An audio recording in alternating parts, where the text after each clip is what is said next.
ഇറാനുമായി ബന്ധപ്പെട്ട ആണവ കരാറിൽ ചർച്ചകൾ മുന്നോട്ടു പോകുന്ന സാഹചര്യത്തിൽ വീണ്ടും ഇറാൻ ഒരു മുന്നറിയിപ്പുമായി അമേരിക്കൻ പ്രസിഡന്റ് ഡൊണാൾഡ് ട്രംപ് രംഗത്ത് വന്നിരിക്കുകയാണ്.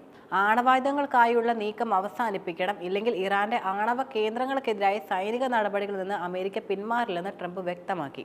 ഇറാനിലെ ആണവ കേന്ദ്രങ്ങളിൽ സൈനിക ആക്രമണം ഉണ്ടാകുമോ എന്ന മാധ്യമപ്രവർത്തകരുടെ ചോദ്യത്തിന് തീർച്ചയായും അങ്ങനെ സംഭവിക്കുമെന്നായിരുന്നു ട്രംപിന്റെ മറുപടി. ട്രംപിന്റെ ഈ ആവർത്തിച്ചുള്ള ഭീഷണിയുടെ അടിസ്ഥാനത്തിൽ രണ്ടാം ഘട്ട ചർച്ചയുടെ മുന്നോടിയായി റഷ്യയിലേക്ക് പോകുവാൻ ഒരുങ്ങുകയാണ് ഇറാൻ വിദേശകാര്യ മന്ത്രി എന്ന റിപ്പോർട്ടുകളും ഇപ്പോൾ പുറത്തുവരികയുണ്ടായി. അമേരിക്കയ്ക്ക് കീഴടങ്ങിക്കൊണ്ടുള്ള ഒരു കരാറിലും ഇറാൻ ഒപ്പിടേണ്ടതില്ലെന്നതാണ് റഷ്യ കൈക്കൊണ്ടിട്ടുള്ള പ്രഖ്യാപിത നയമെന്നത്.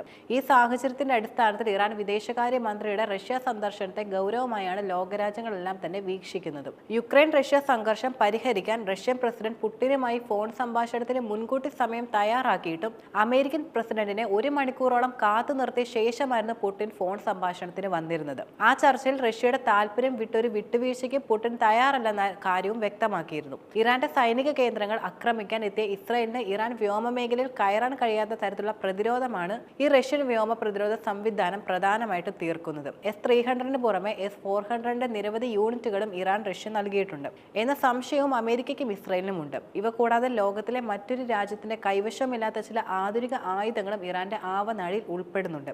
ഭൂഗർഭ അറകളിലെ ഇറാന്റെ മിസൈൽ കൂമ്പാരങ്ങളും യഥാർത്ഥത്തിൽ ലോകത്തെ ഞെട്ടിച്ച കാഴ്ചകളായിരുന്നു.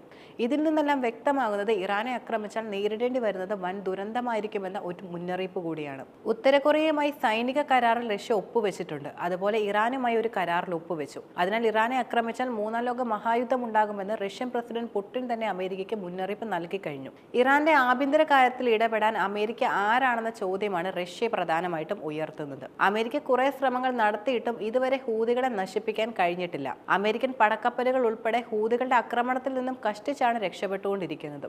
നാണക്കേടോർത്താണ് അമേരിക്ക ഔദ്യോഗികമായി അത് സമ്മതിക്കാതിരിക്കുന്നത്. വലിയ നാശനഷ്ടം കടലിലും അമേരിക്കയ്ക്ക് സംഭവിച്ചു കഴിഞ്ഞു. യമനിലെ ഹൂതികളെയും ലെബനിലെ ഹിസ്ബുള്ളയും ഗാസയിലെ ഹമാസിനെയും ആയുധങ്ങൾ നൽകിയും സാമ്പത്തികമായി സഹായിക്കുന്നത് ഇറാൻ എന്ന രാജ്യമാണ്.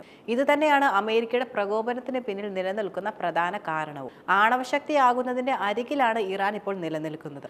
ആണവായുധങ്ങൾ കരസ്ഥമാക്കിയാൽ അത് ഇസ്രയേലിന് മാത്രമല്ല, നേരെ മറിച്ച് അമേരിക്കയ്ക്ക് വലിയ ഭീഷണിയാകുമെന്ന ഭയമാണ് അമേരിക്കയ്ക്കുള്ളതും. അതിനാൽ തന്നെ എത്രയും പെട്ടെന്ന് ആക്രമിച്ച് ഇറാന്റെ ആണവ കേന്ദ്രങ്ങൾ തകർത്ത് കളയാമെന്ന നിലപാടിലേക്ക് അമേരിക്ക ഇപ്പോൾ മാറുകയാണ്. ആണവ കരാറുമായി ഇറാൻ സഹകരിച്ചില്ലെങ്കിൽ ബോംബിടുമെന്ന് ട്രംപ് ആവർത്തിച്ച് ഭീഷണിപ്പെടുത്തുന്നതും ഈ അപകടം മുന്നിൽ കണ്ടുകൊണ്ട് മാത്രമാണ്. ഇതിന് മറുപടിയായി ആത്മാഭിമാനം പണയം വെച്ചുള്ള ഒരു കരാറിനും തങ്ങൾ ഇല്ലെന്ന് പരസ്യമായി പ്രതികരിച്ച് ഇറാനും രംഗത്ത് വന്നു കഴിഞ്ഞു.